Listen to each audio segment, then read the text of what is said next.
2003 Dodge Dakota with a 4.7. Gonna replace spark plugs. First you want to do is you want to remove the air cleaner housing. So you want to undo the clips that goes to the side. There's 1, 2, 3, 4, 5 clips. Pull it out from these. Okay, and then you want to undo the hose on the side. Then you want to loosen this clamp up right here. Take this 10 millimeters bolt out and this 10 millimeter bolt out, and then wiggle it back and forth and pull it up. Okay, I got the clamp loose, bolt out, pick it up a little bit, pull on it, comes right up.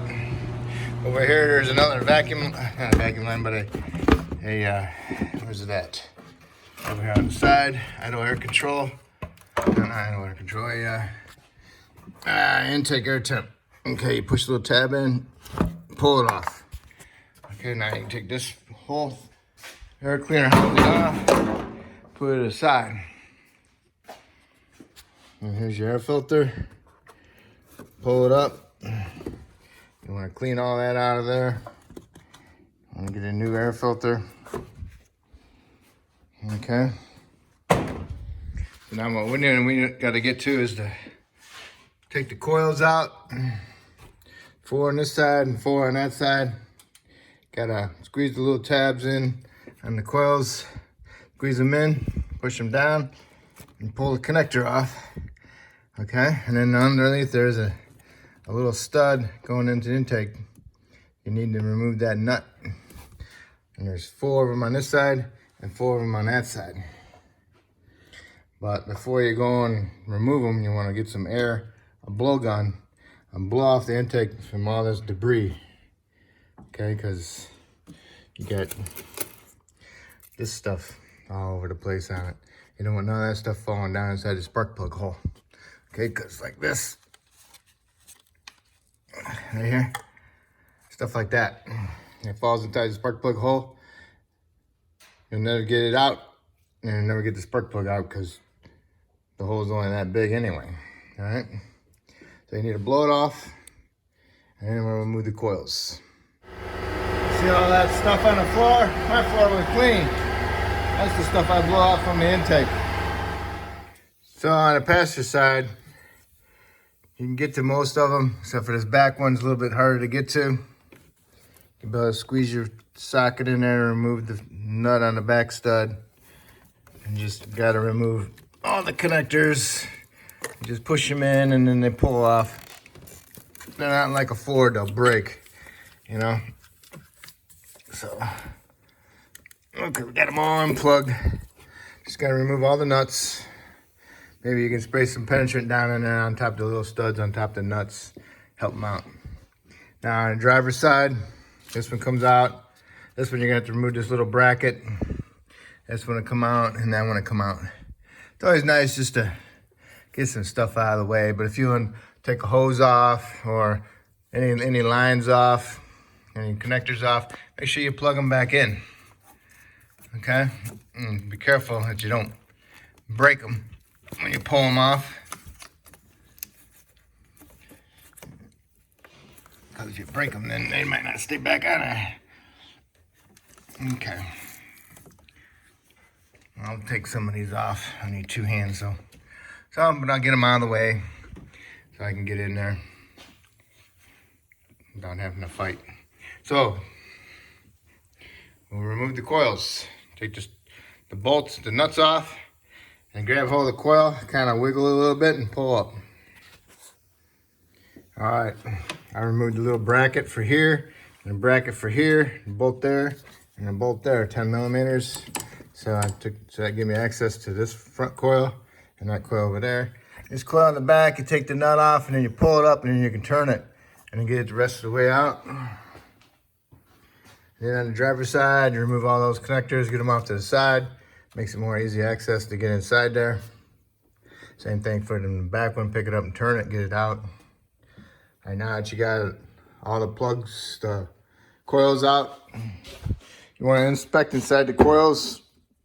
Inside here, make sure the spring's still in there. Make sure it's not full of white corrosion. They all look they look good inside there, but externally they look kind of crappy. But when you go back together, you want to put some dielectric grease in here, and then all over the O-rings. So that way it helps seal the elements out, dirt, water, whatever.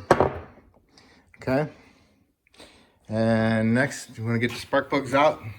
So what now you need to do is get your air, go to each of your boots, your holes for your spark plugs, blow them out.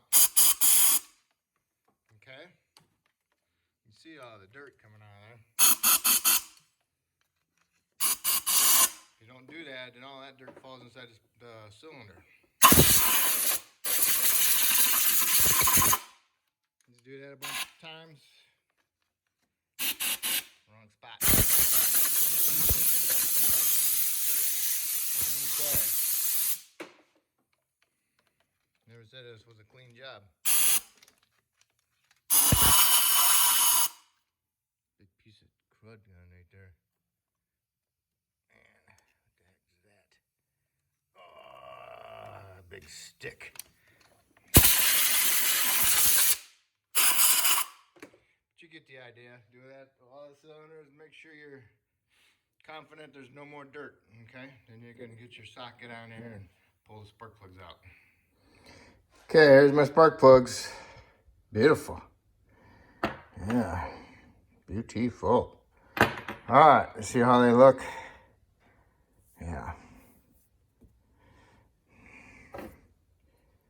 They've been in there a long time. Okay, now you got them all out. Now you got to blow again. Blow in all your spark plug holes. That way, you blow dirt out again. Blowing the dirt off the threads. Make sure you're inside the hole. Okay? You get the idea?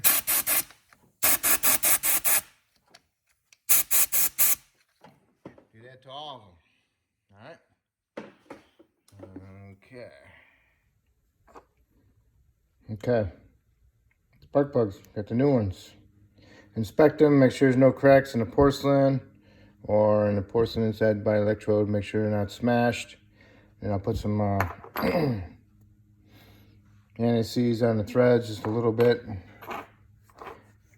And then I'll get them in there and I'll start them by hand and ratchet them in the rest of the way. And tighten them up to 17 foot-pounds. Look up your factory torque specs on them. I'm just giving you a ballpark. Okay? So I'll get them started, tighten them up, and torque them down. Alright? Alright, got the spark plugs in and torqued. Put some Sil Glide or dielectric grease inside here. Rub it inside there, inside the boot. Get it around the little spring inside there. And then put some dielectric grease around your O-rings on the base. Get that done to them all. And then you might want to go to the studs that are for the coils and put some anti-seize on them. And then put your coils in. And then put your nuts on and snug them up. They're just holding them in there. They're not anything. They're just snug them up. They don't need to be drilled super tight. Okay? Now that you got all the coils in there, you've got all the little retaining nuts snugged up. Now you can plug them in. And make sure you plug them in, you hear them click. And then give them a little pull, see if they pull off. If they don't pull off, then you're good. Okay? Okay, put your little brackets back on there to 10s. Put some anti-seize on your bolts and tighten before you tighten them up. Plug in your little connectors, plug in your vacuum lines. Okay? Just goes on the back one, put it on the front one and rubs up against the coil. You don't want to have that happen. You want to make sure it's got a clearance in there. One thing I forgot to tell you was I removed the dipsticks just so I don't break them off and get them on the way also, okay? So that's that. Now we gotta put the air cleaner on and a new air filter. Cleaned out the box. Other than that, you're all set. All right, when you're putting the air filter box on, don't put this on yet. Put this side on in first. Push it in there. Make sure you get these all inside there. Make sure it's got a nice straight line inside there, no gap. Make sure you got enough room on the side. Clip this one first. If it clips on easy, then these should all go on easy too. If they don't go on easy, then double check to make sure that these little tabs are sticking inside there. When you got that done, then you can put this on, get it inside to the throttle body. You might want to put a little bit of lube on that surface. Eases the installation of this so you don't twist the boot. Got that on there nice and flat. Put your 2 screws in, 10 millimeter, tighten them up. Tighten your hose clamp up. Put your intake air temp sensor, plug that back in. And plug your vapor tube back in for like the PCV system. And that's all set. And that's all there is to it for replacing spark plugs. And you just got to start it up and make sure it runs fine, okay? Other than that, you're all set. If I helped you out with this video, please help me out and subscribe to me. If you already subscribed, that's cool. Thank you.